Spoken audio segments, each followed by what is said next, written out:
Shalom Bapak Ibu Saudara-saudari, di hari keempat perundungan kita mengenai tema ibadah yang sejati, saya ingin mengajak kita kembali melihat kata abot di dalam kitab Bilangan.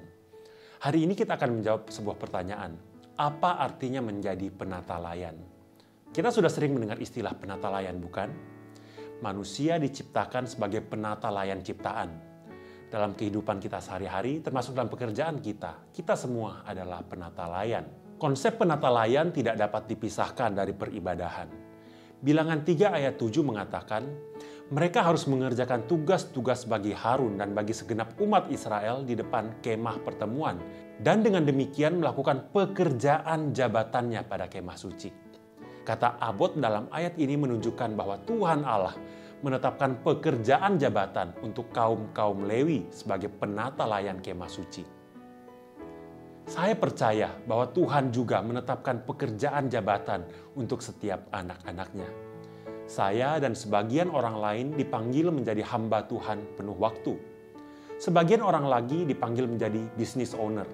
Sebagian orang lagi dipanggil untuk mengerjakan hal-hal yang lain. Setiap orang perlu mencari kehendak Tuhan dalam hidupnya berdasarkan bakat dan minat yang Tuhan berikan kepadanya.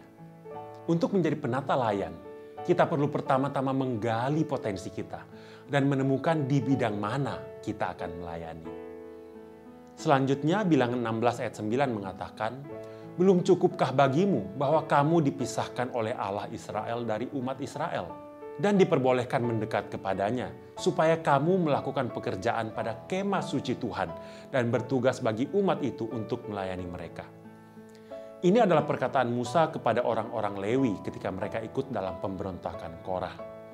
Dari kalimat ini kita bisa melihat bahwa orang Lewi memiliki 2 tanggung jawab, yaitu melakukan pekerjaan pada kemah suci dan melayani umat.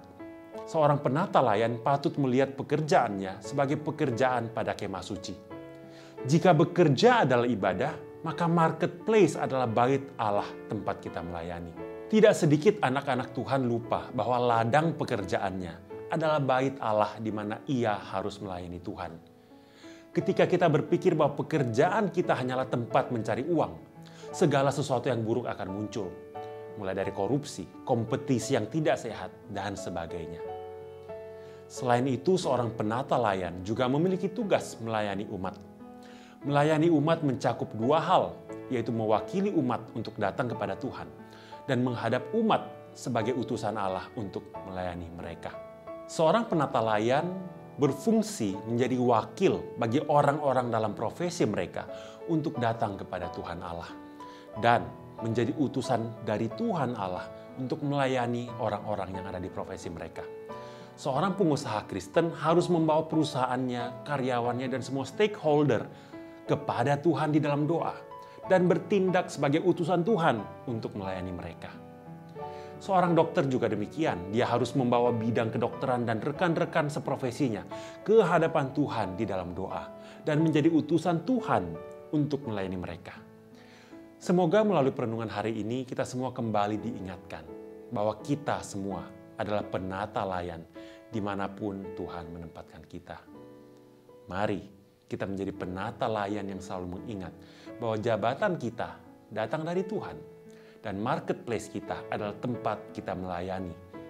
Dan orang-orang yang kita jumpai adalah tanggung jawab kita untuk kita layani. Tuhan memberkati kita semua.